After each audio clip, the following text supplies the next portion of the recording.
Hello, in this video I'm going to explain the theoretical part of the neural networks, and in the next video we are going to get into Google Colab and then build the neural networks.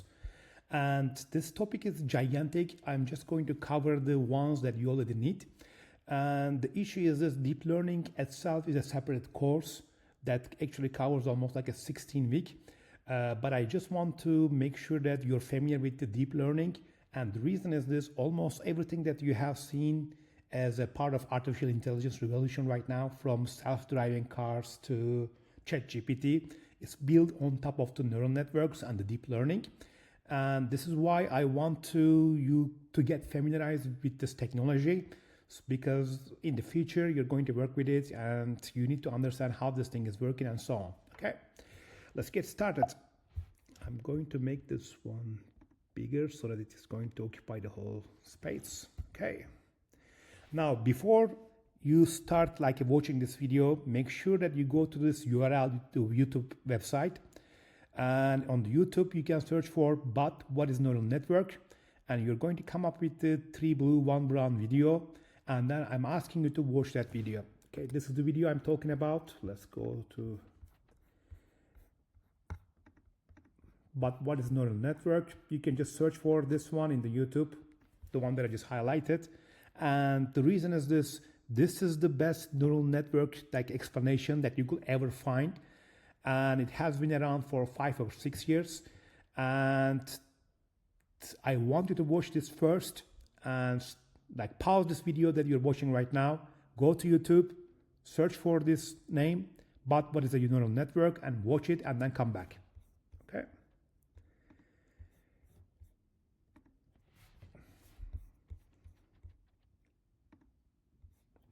Okay, now let's have a look at this question. And by the way, make sure that you watch the video that I just told you in the previous slide. And if not, you're going to get confused from now on. Make sure that you go back and then watch the YouTube video. Okay, let's have a look at this question. Let's say I gave you 2 pictures, the one on the left and the one on the right, and I ask you a question: which one is dog? And yeah, right now this seems to be a quite obvious question for you, but for computers this is an extremely difficult question. And the reason it's very simple for you is this: you have been around at least 20 to 25 years, and you have been exposed to hundreds or even thousands of cats and dogs, and your brain is wired in such a way that you're going to understand the dogs and the cats from the pictures. But if I ask you this question, open the Python notebook and write some kind of code to differentiate between cats and dogs. The idea is this: I'm going to give you a picture and I'll ask you, tell me whether this is a dog or a cat. And the way that you could do this one is basically just look at those 2 pictures. How are those different from each other? Look at the cat, their ears are significantly different than the dog ears. Or look at their noses, they're a little bit different. But the problem is this: how are you going to locate the nose of the animals? And right now you're able to do it, but just think about this way: if I just move the dogs to the left or right, or the cat to the left or right, and the location of the nose, location of the ears are going to change. And the idea is this: we cannot code this thing on our own. It's almost impossible, because the issue is this: there are hundreds of different dog breeds, hundreds of different cat breeds, but you as human are able to do this one immediately and quickly. And for the computers to able to understand whether something is a dog or cat, they have to be trained on this data set. By training, I mean is this: on the left side, I'm going to give a computer hundreds or even thousands of cat and dog pictures, and I'm going to ask the computer, make a guess. And then let's say the picture itself is a dog, and if the computer says this is a cat, I'm going to tell the computer, oh, this is wrong. You have to go back and then change your decision. And this is the way that the machine learning works. Basically, it means that instead of just explaining what is a nose or how to differentiate between cats and dogs, what we do is this: we provide thousands of pictures of cats and dogs, and we ask the computer or the machine learning algorithms to figure out the solution on their own. And they're going to find out the patterns in data on their own. We are not going to help the computers at all. It's their job to find, or it's the machine learning algorithm's job actually, to figure out the patterns. Okay? Let's continue. And these are some of the the idea behind the machine learning is this: there are some statistical patterns in the data that we as humans are able to recognize it because we are perfect. Actually, we are perfect neural networks. I'm going to explain what it means in a few minutes. But the computers are getting better and better every single time. They are going to reach our level of neural network capabilities soon. But the idea here is this: we just provide the pictures, or we just provide the data, and we label the data. Label simply means we are going to tell the computers this thing is cat or dog. That's the label. And it's going to be their job to find out the patterns in the data set. Okay? Now, this part is super important, the part that I'm going to highlight over here. And what makes the machine learning algorithms different than the programs that other people are writing is this: machine learning algorithms are going to get better and better. The reason is this: right now we are just producing tons of data in the world, and we use those data to make better predictions. And over here I give you an example of a skin cancer, and you can have a look at the source all the way to the bottom. And if we ask the humans to understand whether there's some kind of skin cancer, or we are just basically asking dermatologists to detect the skin cancer, they're correct 86% of the time. But convolutional neural networks is a specific type of neural network that's on top of the architecture that you're going to learn today. And it's correct 95% of the time. And the reason is this: the humans are not pretty good when it comes to detecting the patterns in data set if the pattern is super complicated. But for this, computers are fine, meaning that they have almost infinite capability compared to us. Okay. Now let's have a look at those two pictures. And this is basically the brain scan of an Alzheimer patient. And one of the pictures over here is an Alzheimer patient. The idea here is this: for example, the professionals in the medical field are going to provide those pictures to the machine learning algorithms, and machine learning algorithm is going to detect the change in the brain scans over time, and it will be super difficult for human to detect those changes. Right now this is obvious, but remember that those changes are happening gradually, and it will be impossible for human to detect this one, but by the time the human detects it, it's already over. And the idea is this: we just ask the computers to have a look at the historical patient's data, and based on the historical patient's data, those machine learning algorithms are going to be able to detect the Alzheimer's even before it starts. Okay. Now, here's the idea. Look at the left picture, and you see the pictures of the dogs and the chicken. And the idea is this: even for you, some of the pictures could be a little bit difficult to understand whether this is a dog or a chicken. But the idea is this: if we provide more data to the computers, they're going to get better and better, and they will be able to differentiate between dogs and the chicken. Okay? Or look at the picture on the right side. It's just a bunch of eggs. For you, this is super easy, but for a computer, and it has even a confidence of 100% that this is going to be a ping pong ball. But the idea is this: as the computers see more data, the machine learning algorithms are going to get better and better every single day, and they will be able to reach to a level that we have right now. Okay. And the reason I'm trying to show you this picture on the left side is that just think about all the recent cars that are able to detect the change in the environment.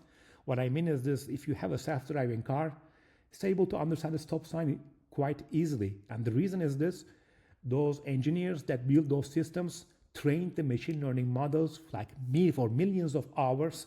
That's why they're able to detect the stop signs even from at least half a mile away. And the reason is this: for example, you cannot train a human for 500,000 hours to detect the stop signs, but you can do this one with the computers.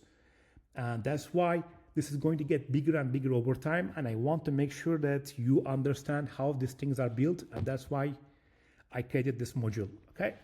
Now let's have a formal definition of machine learning. Machine learning is basically getting the computers to learn and act like humans do. And over here, the red part is super important. It basically means the machines are going to imitate the humans. Okay. And the other thing is this: their learning is going to get better and better over time. They're going to improve. And then they are going to improve if we continue feeding them the data and information. Okay. And machine learning is going to take over soon. What I mean is this: right now, I'm shooting this video in 2023. Like 10 or 15 years from today, like almost all of the jobs are going to be automated, and people are not even aware of this. You're going to understand why in a second, okay? And what could machine learning do? It could do almost anything that you could even imagine, okay? And over here, I have some examples. I'm not going to go over them one by one, but you get the idea, okay? Now, let's explain the difference between artificial intelligence, machine learning, and deep learning. And in this module, we are going to be focusing on the deep learning, but I want to make sure that you familiarize yourself with the AI, artificial intelligence, and the machine learning too. And let me explain the differences one by one. AI, artificial intelligence, the way that we use in the academia is different than the way that you see in the news. Anything that you see in the news about artificial intelligence is actually deep learning. And this is basically neural networks that are getting better and better. And let me explain the differences. In academia, the artificial intelligence means any kind of machine that mimics human behavior. Okay, think about traffic lights. They mimic the behaviors of the police officers. They are actually an artificial intelligence machine. And the idea is that they don't need to be smart. They just need to mimic the human behavior. Or just think about the way, let's say you go to a restroom, and because of you have some kind of movements in the area, the lights are going to be turning on. That's an application of artificial intelligence. The reason is this: it's looking for a motion in the environment. Based on this motion, it makes some kind of decision. Okay, that's why they're called artificial intelligence. And let's talk about the machine learning. The difference between the machine learning and artificial intelligence is this: in machine learning, the key word that is important is the learning. It basically means that it's going to keep learning over time. For example, the lights in the restroom are learning nothing. They are just programmed this way. They just mimic the human behavior, and they will work continuously. Same thing for traffic lights. Somebody programmed them, and it's just going to turn on green for 2 minutes, and then it's going to be red for 1 minute, and they're just going to function indefinitely unless you change their programming. Okay? When it comes to machine learning, the way it works is going to change over time. And let me explain with a spam example. Most of you are using the Gmail, and the reason people switch from other email applications to Gmail is this: Gmail has an excellent spam detection. In the past, we used to get quite a few number of emails from like a Nigerian princess asking us to give them money so that they could move their gold from Nigeria to Europe. Okay? And if you open your email box, if you get 50 emails a day, you get 25 emails from those Nigerian princes. It makes the whole application quite difficult to work with. What Gmail did is this: they started looking at the inside of the emails, and they detected some words that those Nigerian or spammers are using. And because of the way that they are able to analyze this data, they will be able to classify some of the emails as the spam. And actually, their classification method was almost perfect. Once you switch from another email program to Gmail, the number of spam emails went from 30 to 1 in a day. And the idea is this: this is an excellent application of a machine learning. It basically means this thing keeps learning. For example, all those spammers keep creating new methods to send you an email that's going to be in your email box. But these algorithms are going to adapt over time and even classify them as spam as they learn more. Okay? Let me repeat the definition one more time. AI, artificial intelligence, basically means any device that mimics human behavior. Machine learning means any device that mimics the human behavior and keeps learning. Okay? And now let's come to deep learning. And by the way, if something is machine learning, by definition, it's an artificial intelligence. Let's talk about the deep learning. Deep learning is based on a machine learning algorithm called neural networks. And anything that you see on the news or media or anybody talking about it like ChatGPT, that's a deep learning application. Okay? And some of the machine learning algorithms are based in statistics. Some of them are in computer science and so on. Deep learning is a state-of-the-art a machine learning algorithm. And it can learn almost anything. And that's why it's getting way more popular over time. And that's the thing that you should be fearful about your job. And the reason is this: I don't want to make projections about the future, but probably 40 or 30 or 40 years from today, most of us are going to be unemployed because of deep learning. Okay?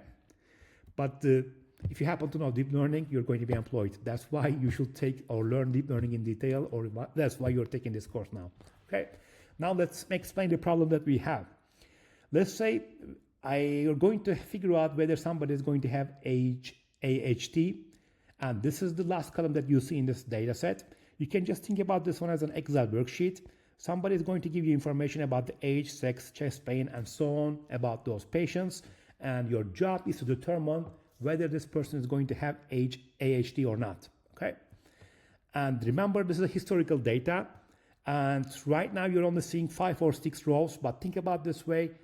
We might have a data set in which we have 100,000 rows, and it will be almost impossible to analyze the statistical relationship between the variables that you see on the board.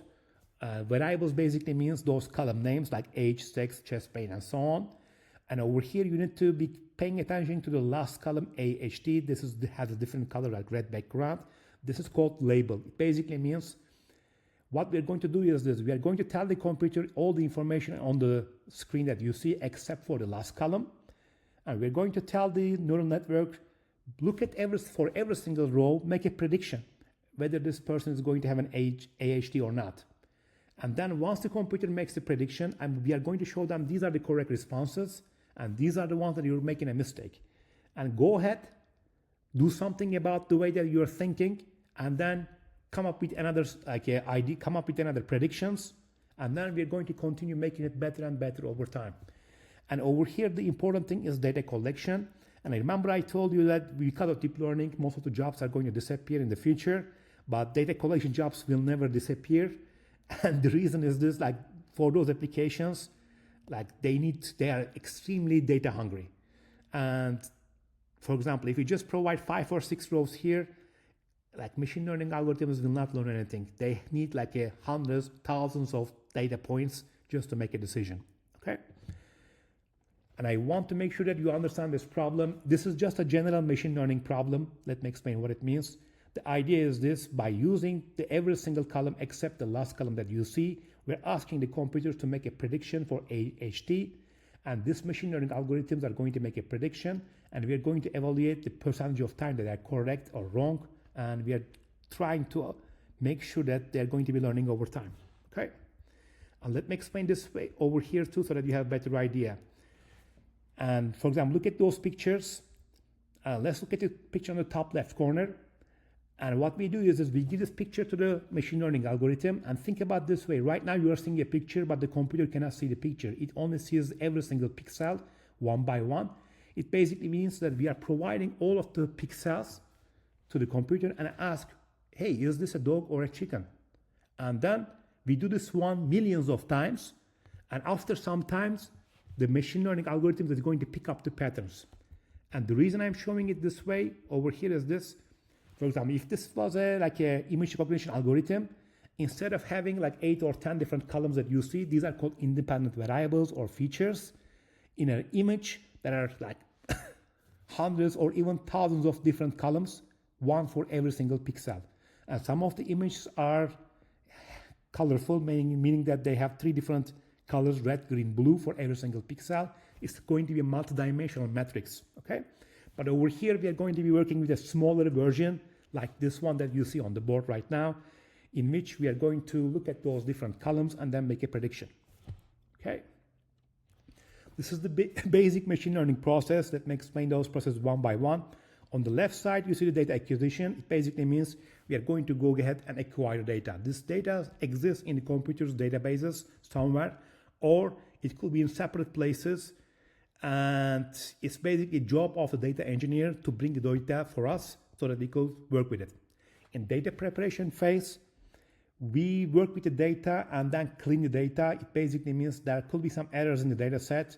For example, just think about this way. Let's go back to chest pain. Look at the first row. We have typical, okay? And sometimes you're going to get dirty data. Dirty data basically means instead of putting typical, somebody is going to put typical and space. Okay?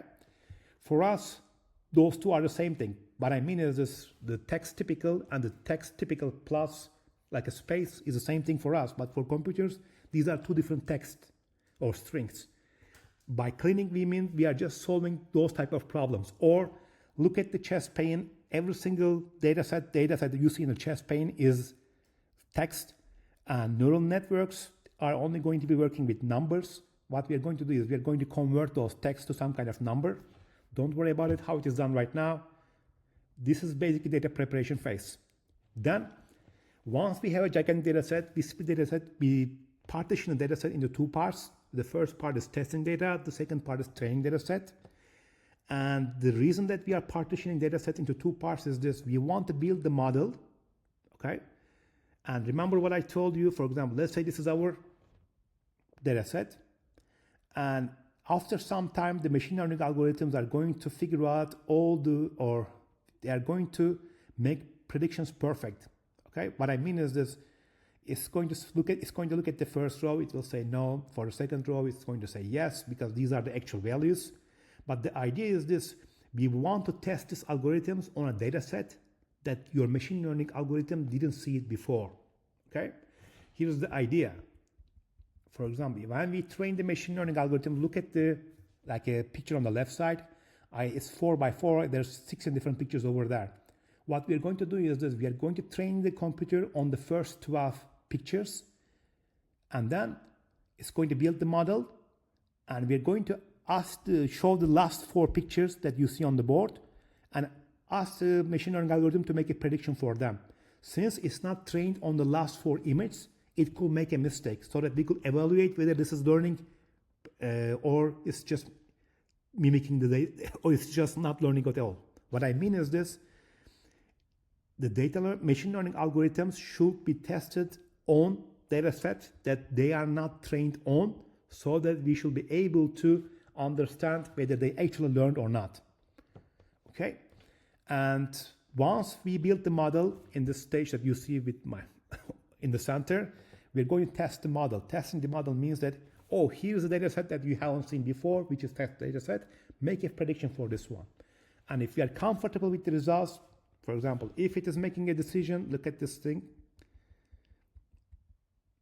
If 99% of the time it's able to either differentiate between dog and the chicken, we are good. But for some applications, this needs to be 99.99999%. Okay, just think about like a self-driving cars. If there's a stop sign, like the machine learning algorithm shouldn't miss it at all. That's very mission critical, okay? Or think about some kind of like a patient algorithm like this one. The accuracy score, the accuracy basically means the percentage of like a correct classifications, should be close to 100%. Otherwise, you're going to cause damage to the humans, okay? And once we are happy with this like a model, we're just going to put into deployment. And this is the part that is going to be used in practice. And let me give you an example. And I'm pretty sure some of you already apply for a credit card online. And when you're applying for a credit card online, you give them your social security number along with some information like whether you have a job or not, whether you're married, or how old you are, and so on. And what happens is that in the background, there are multiple machine learning algorithms that are working, trying to predict whether you're going to pay the credit card debt on time or not, or some other information that you have somewhere, and they are just going to use every single information about you to make a better decision. And the idea is some kind of data scientists or machine learning engineers that's working for those banks or credit card companies build those models, and then those models are in the practice. And the idea is this thing that you see on the board right now is basically you go back and forth, meaning that you change this model every single day so that you're going to make a 0.001% better predictions, because that 0.001% better predictions means millions of dollars for those companies. Okay. Now let's explain the neural network. And remember this graph that I explained you before: artificial intelligence, machine learning, and deep learning. And right now I'm switching to the part related to deep learning, okay? And let's start with the neurons. This is the neurons in your body, and you have probably billions of the neurons that you see on the chart here. Okay, let me explain what this thing is doing. And the reason I'm showing you this stuff is this: the neural networks are actually mimicking your own brain. And the idea here is this: on the left side, you see like a neuron. Actually, on the left side, this is the neurons like a main body, and it has some dendrites. The dendrites are basically how those neurons are connected to each other. And the idea is this: your nerve cell or neurons get information through this dendrite and do some kind of calculation over there, and then pass this information to the next neuron. And it's quite difficult to grasp right now. Just think about this way. Let's say you have neurons on your fingertips, and those neurons are connected to your brain through multiple neurons. And even right now, they are sending information to your brain. And actually, your brain gets millions of different new information at any time, and it's discarding at least 99% or 99.90% of that information. The reason is that it doesn't need to do anything with it. But just think about this way: whenever you touch a very hot a surface with your fingertips, you immediately move your finger. And the reason this is happening is this: the input that is coming to your neuron in your fingertips changes immediately. For example, right now it's always measuring the temperature, even though you don't know anything about it. And if the temperature changes immediately, it has some kind of electrical pulse inside, and it pushes information to the next neuron. And the same thing for the next neuron happens in the same way. It means there's something that changed in the environment that your brain needs to be aware or make a decision. And when this information goes into your brain makes a decision immediately. And that decision is simply move your finger, and it happens in a fraction of a second. Okay? And the idea is this: can we just model this thing in a computer environment too? That's what we are trying to do. Okay? And on the right side, you see the image, and whenever a new stimulus happens on your fingertips, the neurons on the top right corner, the one that I'm just showing with my cursor, are firing. It means that they are just processing this information. It gets into your brain, and your brain decides that move those muscles immediately, and that's what it happens. Okay? And look at the structure that you see here. These are actually simple information processing units. And on the left side, we could just mimic the same behavior by just creating the same stuff in the neurons. The circles that you see here are simply representative of the neurons that you have in your brain. Okay, the idea is this: on the left side, we have now new information. That's, you see the number 1.0 over there, and that information is going to pass through to the brain.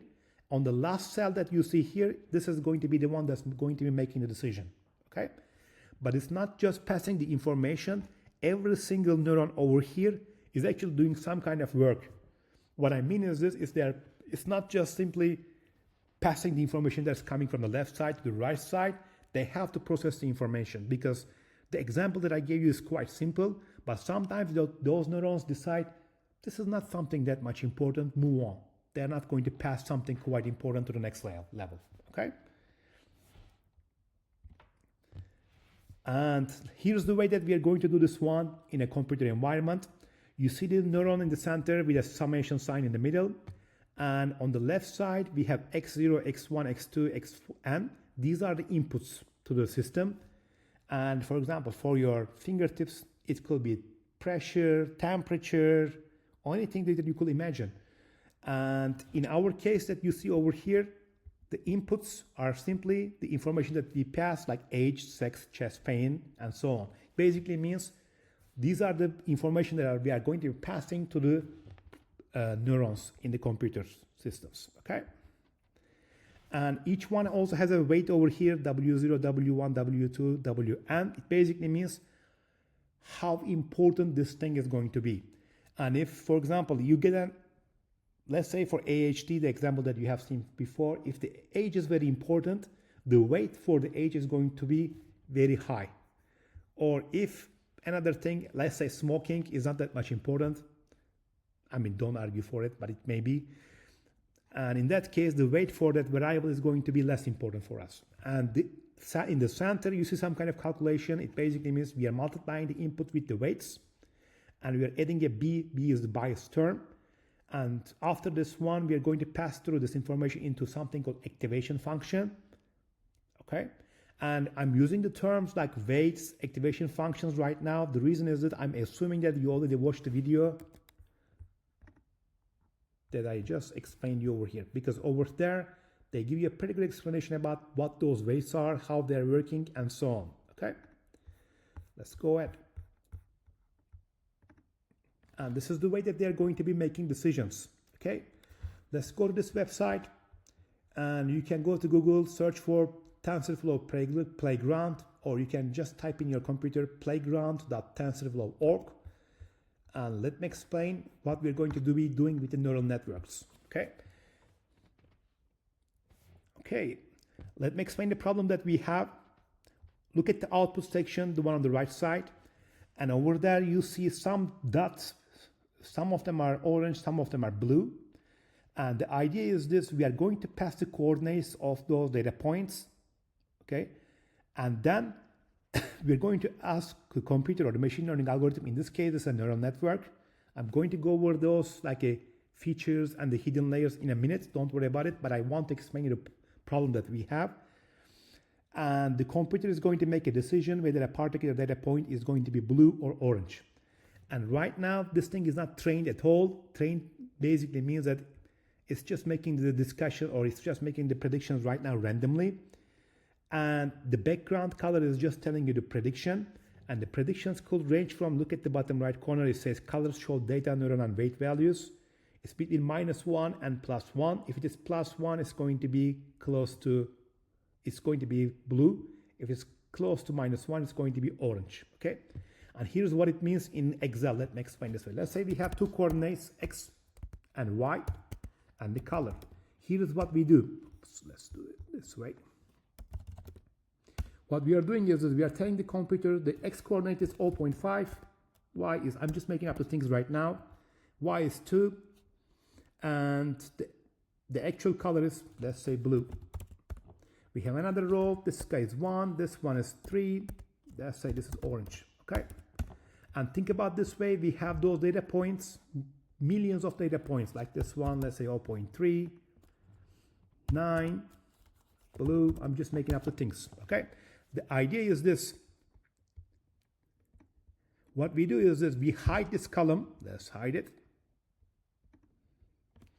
And we tell the machine learning algorithms, hey, X is 0.5, Y is 2, make a prediction. Let's make a prediction. I'm just entering random values. Let's say this guy is making a prediction of blue. For the next row, it's 1 and 3, make a prediction. The machine learning algorithm is going to say, this is going to be orange, okay? And let's look at the 0.3 and 9. Let's say it's going to make a prediction orange again. And we're going to do this hundreds of or even thousands of times. And then here's what we do. We are going to unhide this. This is training data set. And we're going to tell the computer, oh, for this row that I just highlighted, you're right. For this row, you're right. Again, perfect. Let's look at this row. Well, the actual color is blue, but your prediction is orange. Do something about it. That's what we tell the machine learning algorithms, okay? And we do this hundreds of times, or even sometimes millions of times, so that it's going to make a better predictions. Let's go back. And over here, this is what you see. The background color is the prediction. The data points color is the actual colors, okay? For example, right now it's making almost 50% mistakes because half of it is just like an orange, the other half is blue.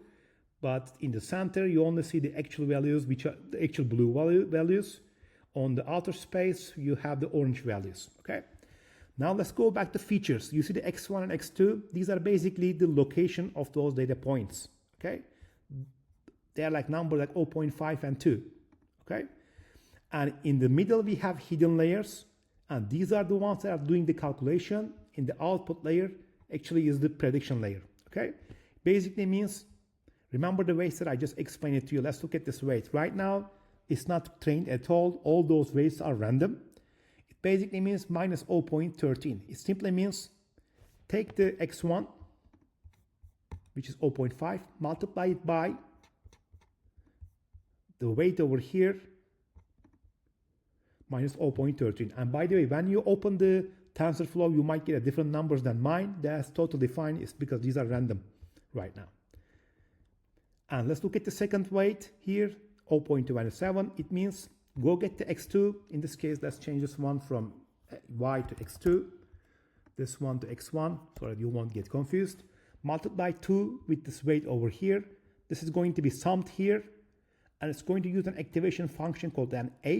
Tanh is another function that you don't need to even remember its name. Basically means it's going to get some values, and it's going to convert it to another value that will be passed to the right side. Okay, let's say it did some calculation and it find out number 2. Basically means from now on to the next neuron, the information is going to pass as number 2. It will be multiplied by with the weight, and this is going to be getting into the second like a layer. The idea is this: every single thing that you see, remember in the examples in the PowerPoint slide that I show you the circles, over here these are just like squares. This is the way it's making a decision, okay? And you might be asking like how it is going to be changing or learning. The idea is this: right now all those weights are random. The learning simply means once I provide the correct values, it's going to go back and then change those weights so that it will make a better decision all the way to the end, okay? And for example, right now we have 2 different colors. This is a classification problem. It basically means going to make a classification of 0 or 1. Zeros could be blue, ones could be orange, or the other way around. It doesn't matter, okay? And it basically means that for the row number 3 here that you see with 0.3 and 9, it's making a mistake. It will go back, slightly change those weights so that it will do the calculations correct next time for row number 4. But in the meantime, it has to maintain the predictions correct for the other rows like row 2 and row 3, okay? Like it cannot go back and change every single weight. But the idea is this: it's going to change those weights slightly so that it's going to make less errors, okay? And let me run this thing so that you understand. Epoch means the number of times that the same data set will go through the neural network. It basically means that if I happen to have 100,000 rows here, it will go through the network, it will do these calculations. For 100,000 data points, it's going to make a predictions, and we're going to tell the machine learning algorithm, or neural network in this case, these are the wrong calculations, these are the correct ones, go back, fix it. The epoch basically means number of times the same data set will go through the neural network, okay? And this is a very simple problem. It's going to learn it quite fast. And the other thing that you need to know is the learning rate. Learning rate is basically how fast you want those weights to be changed. And if you go to the YouTube video that I told you before, the second video in this series is called Gradient Descent, How Neural Networks Learn. You could go back to and watch this video, but it's not part of this class. You don't have to, so that you understand how neural networks are changing the weights, okay? I'm not going to go over into mathematical descriptions of how these things are changing because it's beyond the scope of this class, okay? But the idea is this: based on the predictions that it's making, it's going to go back and change those weights, okay? And you don't want to change this learning rate a lot. We want this to be a number between 0.0 and 0.10 in general. And if you have a very high rate, you may cause the machine learning algorithm not to learn anything at all, okay? But if you keep this learning rate very slow, it will take tons of time to learn the whole thing, okay? Let's move, and I'm just going to click on this execute or run and then on the right side, you're going to see slowly how the predictions are changing, okay? Okay, even now, like look at this one. I didn't even pass the whole data set. It's just 32.9% of the whole data set. And it just learned what is going on. Basically means that it's making the predictions for the blue values almost correct, because everything around this, like a blue data points background is blue, means it's making a correct prediction. Same thing for the orange part too, okay? You see how it is pretty good in understanding, or the issue is it updates the weights right now. Look at the weights, for example. You see, I remember this weight was a pretty low number, like 0.27, right now 0.73. The idea is this: it is just like changing those weights so that you're going to end up with like a perfect prediction. Okay, and right now, I know, by the way, I should also explain this one too. Look at the top right corner. You see the test laws and training laws. And remember, in linear programming lectures, you learn the objective function. And in neural networks, we also have something similar to objective function. This is called loss function. It basically measures the distance between predictions and the actual values. Okay? If the difference is high, the loss function is going to be very high. If there are not much difference, for example, look at those two, they are the same, the distance is 0. These are the same, orange and orange, distance is 0. These are different, distance is 1, okay? And the idea is this, it's using some kind of calculation in the background based on whether the predictions or the actual values are the same or not. And the idea is this is basically a minimization problem. It basically means we are trying to minimize the difference between the predictions and the actual values. And if you happen to write a minimization function in the linear programming, you are doing the same thing over here too, okay? And there are also other problems. Let's go to have a look at this one. In this case, the blue data points are on top right corner and the bottom left corner. If I run this thing, see it's getting better and better, but it's still making some mistakes here, okay? And the idea is this. Right now I have 2 hidden layers. I can add more hidden layers here. As I make more hidden layers, I'm making the neural network more complicated, okay?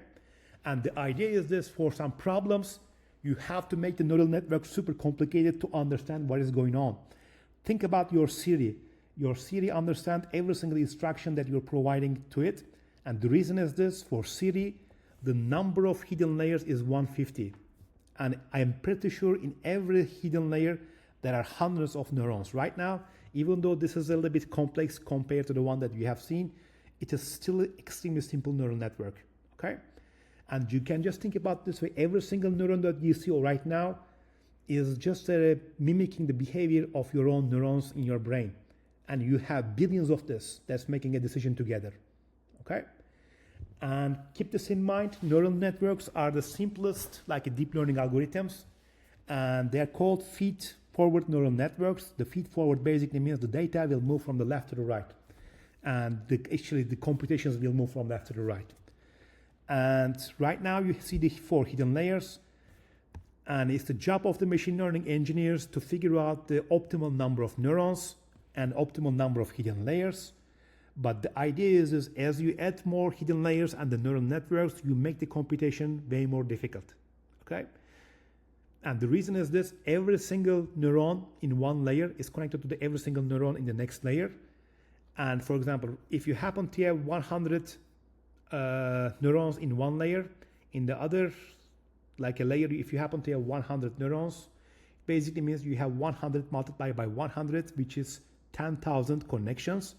For every single connection, you have a weight. It basically means that you are asking the neural network to calculate those weights. For example, look at this one. I have 1, 2, 3, 4, 5, 5 here too. Basically means I have 25 weights that I want to calculate, okay?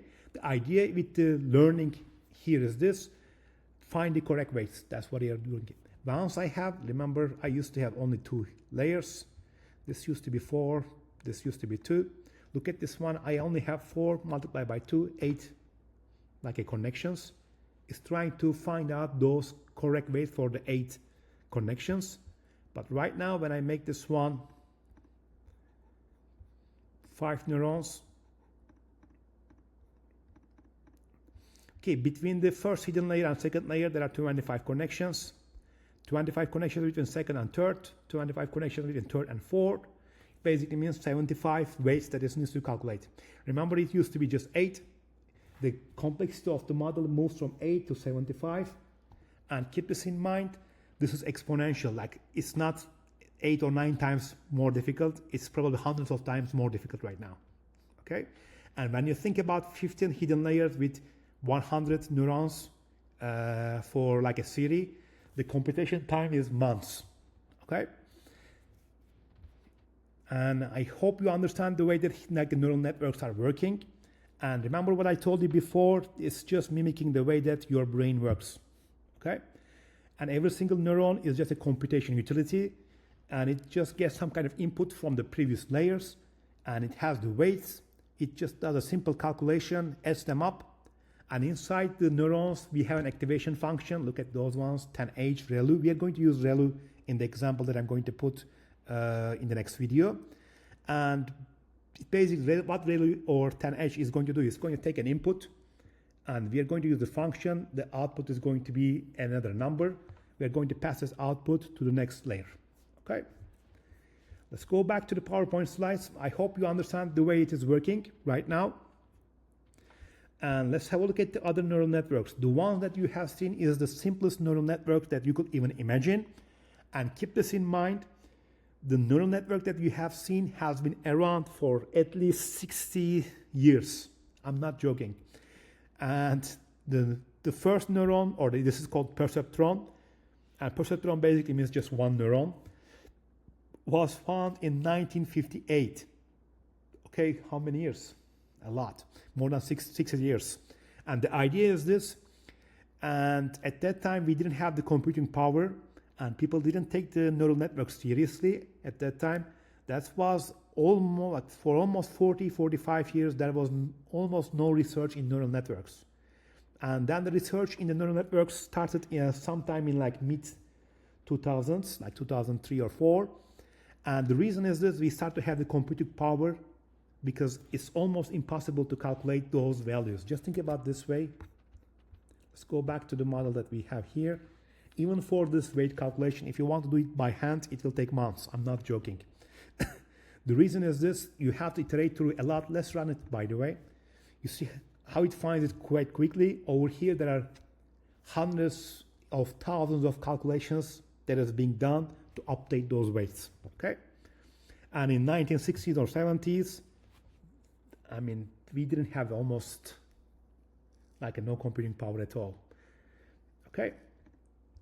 And these are different like architectures, and let me explain what it means. For example, look at the Boltzmann machine. It basically means every single neuron is talking to each other. But the ones that we have over here is called simple neural networks that you see.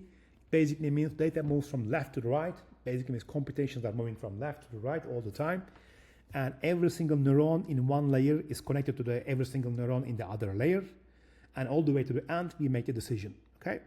And for extremely complicated things like ChatGPT, they are using an architecture which is a little bit way more difficult to explain, because the architecture over there is like they are using different technologies, but those technologies are also using the neural networks too. Okay, let's go back. And let me explain the neural networks one more time. Over here, you see a neural network with 4 layers. The first layer, the purple data points, are basically the input layers. Let's go over here.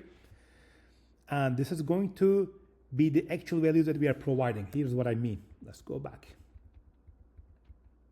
Okay, remember this columnar data. Look at the first row. And for age, I have 63. For sex, I have 1. For chest pain, I have typical. Okay, and remember that we are going to convert this typical to a number like 0, 1, and so on too. Okay, and the idea is this: the first layer is not going to do any kind of calculation. And remember, we used to have like those values. Let's go back. I forgot the numbers. 63, 1, and typical, and so on. Let's go back. If this is a neural network, the first neuron is going to have the number 63. The second one is going to have number 1. The next one is typical. This is going to be 0 or 1. And you need to look at the number of columns in the original data set. And the first layer has to match the number of neurons. Okay. Remember over here, let's go back. I have 2 features. Features are simply the columns, x1 and x2. That's why all the way to the beginning in the input layer, I only have two neurons, okay? For example, if I want to build this thing, how many columns do we have? 1, 2, 3, 4, 5, 6, 7, 8, 9, 10, 11, 12, 13. I have 13 columns. These are features. It basically means if I want to build a neural network in the input layer, I'm going to end up with 13 neurons. I'm not counting the last column. That last column is label, is the prediction. It basically means I'm going to use every single column except the last one to make a prediction. okay? And this part is important. Basically means the number of neurons in the input layer should match the number of columns that you have in data set, and you need to deduct number one from that list because the one of them is going to be your target variable or label. Okay, the one all the way to the end is going to be the output layer. In the output layer, sometimes you may end up with more than one, like a neuron. And let me explain the difference. Sometimes you're going to work with problems in which you are going to predict a categorical variable. And let me explain what categorical variable means. A categorical variable may take multiple values. For example, let's say I'm going to predict your eye color. Your eye color could be black, brown, green, yellow. It can't be yellow, green, blue, and so on. Which basically means there are more than 4 levels. Okay, which means there are more than 2 levels. And over there, let's say I have 10 different eye colors in the world. All the way to the end, in the output layer, I'm going to create 10 neurons. And each one is going to represent different color. And only one of them is going to end up with number 1. All others are going to be number 0. Okay. But in general, we are going to be solving regression type of problems. In regression type of problems, it basically means you're predicting some kind of value. For example, you might be working for Walmart. You're going to predict how much sales they're going to have in the next month. It will be a single value, like $5 million. Okay. Probably it's way more than that, but I just made up to $5 million. Okay. And the idea is this. Anything in between the input and the output layer, you're going to have the hidden layers. Right now I have 2 hidden layers, like 2 vertical. You're just going to count the vertical lines. But in general, the number of hidden layers might change depending on the problem that you are trying to solve. And keep this in mind. Don't forget this. Neural networks can learn anything. And it's mathematically proven. I'm not going to get into math of this thing.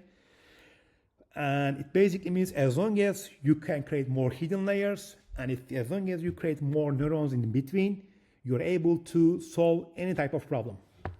Okay. Now let's talk about the term deep learning. Okay.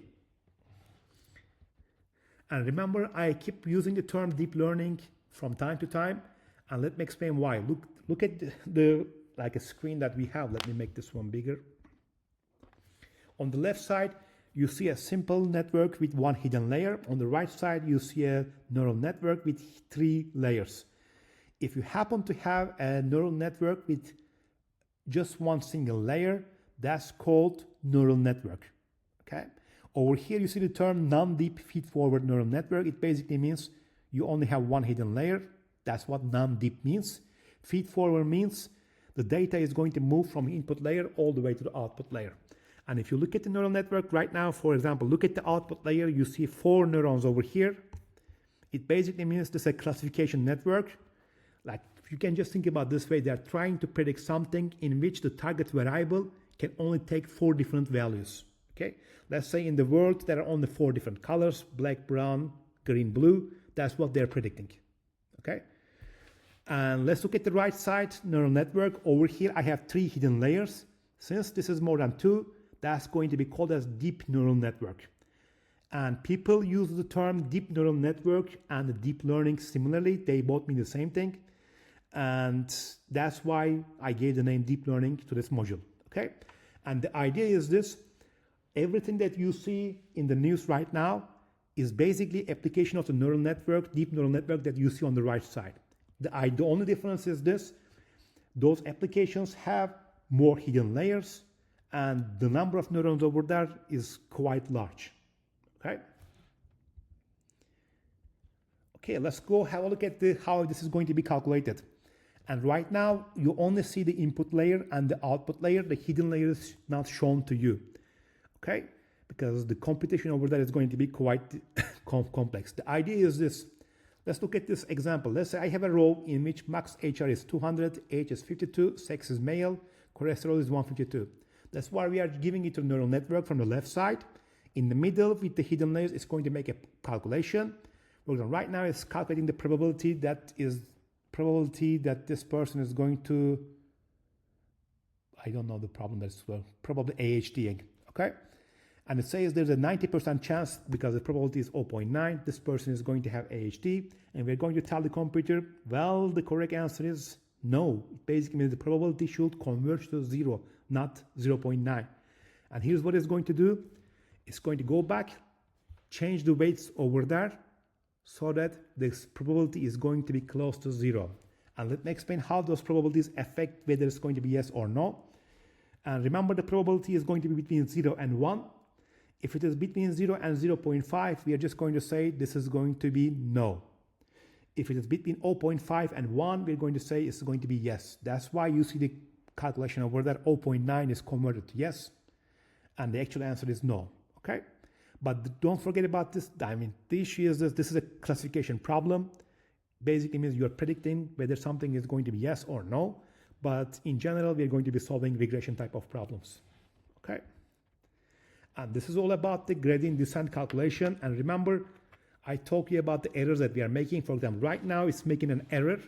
Basically means that it's going to calculate the error. Let's go back to this exact example that I have. Let's think that I have hundreds of thousands of rows here, and I'm checking whether those two are the same. For example, this is 0, right? Because the prediction is in this column, sorry, and the actual color is the same. For this one, it's going to be 0. For this one, it's going to be 1. You got it? And let's say I have hundreds of thousands of rows all the way to the end. I'm going to have a sum function. It's going to add up all those errors, okay? And right now it's 1.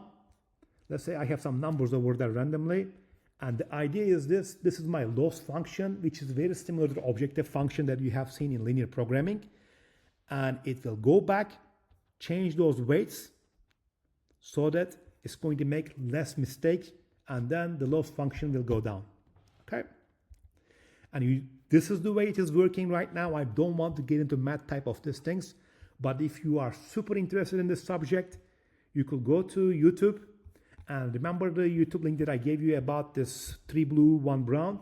The second video on the right side, the gradient descent, is going to explain you how the calculation is going to be done.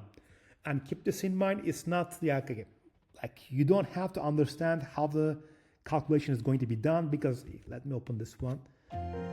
The math behind this whole thing is unbelievably calculated, unbelievably difficult to grasp. If you don't understand it, it's totally fine. But if you have time, you can watch the second video. But if you don't, that's still fine. The only thing that you need to remember is this: gradient descent is the way that it's going to update the weights, okay? And that's all for the theoretical part of the stuff, or the neural networks, or actual deep learning. And in the next video, I'm going to show you the application of this. We're going to get into the Google Colab and build a model. And I believe this is going to be your first neural network model. And for this week's assignments, you're going to do something similar to the example that I'm going to be solving in the next video. Thank you. Have a great day. Bye-bye.